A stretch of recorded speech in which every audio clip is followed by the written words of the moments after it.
Okay, so now we're going to talk about how having clean rain soft water versus your raw tap water in your home affects your laundry.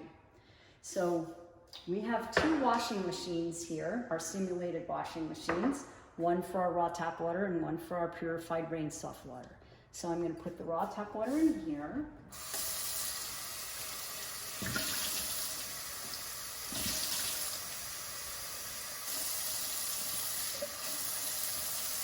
All right. And we're going to put our purified rain soft water in the blue one. So we have our raw tap water running through our purification system here, and we're going to put it into this blue beaker. Okay, and we're going to see what the cleaning power is of raw tap water versus clean, soft, rain soft pure water. Okay, so here we have a surgical soap actually, and we're going to put 2 drops into each washing machine and see how much lather we get because the cleaning's in the bubbles, right? 1, 2, 1, 2. And we're going to agitate like the washing machine does, and we see how much bubbles we get. Okay, we have a nice head of bubbles on the rain soft water, and we have lots of nothing happening with the hard water. So let's now measure how much excessive soap we're using in our hard water to get the job done versus if we just had clean, pure rain soft water. Now, when we're talking about soap, we're not only talking about laundry detergent, but we're talking about shampoo, face wash, body wash, bar soap, bubble bath, baby bath, dishwashing soap, dishwasher soap, ceramic cooktop cleaners, floor soaps, cleaners for your bathroom, any type of soap. We're going to find out how much excessive amounts of those soaps and chemicals you're going to need to buy to get the job done with your raw tap water versus the rain soft. So we have 2 drops of the soap in each of these washing machines. So here we go. 3, 4, 5, 6, 7, 8, 9, 10. Shake it up. See what we get. Not there yet. 11, 12, 13, 14, 15, 16, 17, 18, 19, 20. So we have 10 times more soap in here versus the rain soft water. Let's see if we're there for cleaning it. Okay, yes, we've got some cleaning power. Finally, so we have 10 times more soap in here with the raw tap water versus the rain soft pure water. But as we can see, we're kind of losing our bubbles and so on. But what we really want to look at is the water itself. How on earth can we get clean clothes with water like this?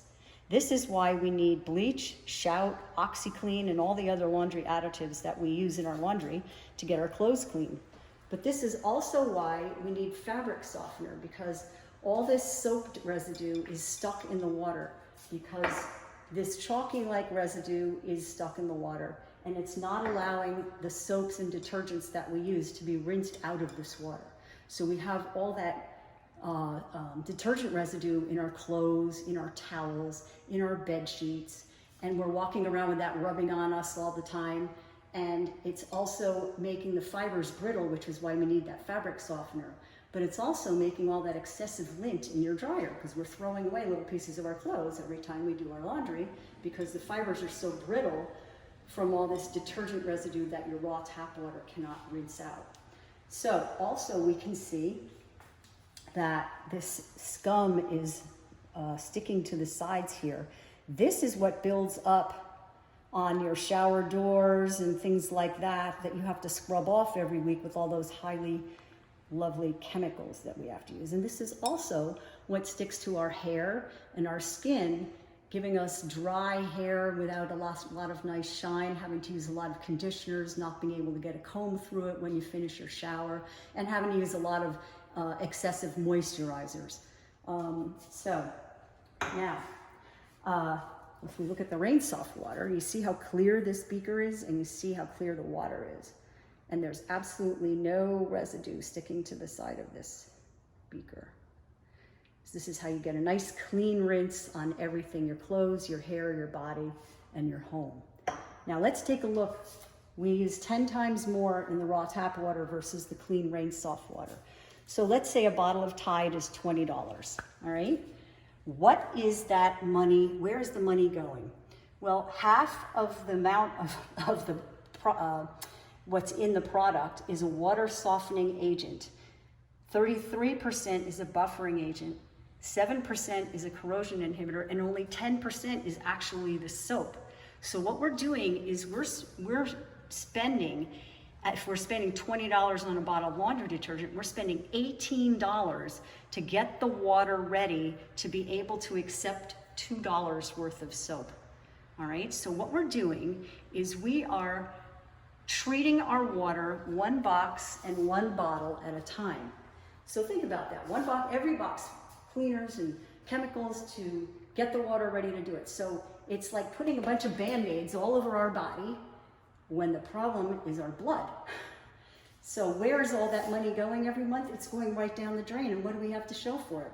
We have soap scum in our shower. We have dry, itchy skin. We have dull, lifeless hair. And we're drinking and eating a lot of chemicals every day. Which water would you prefer to have in your home?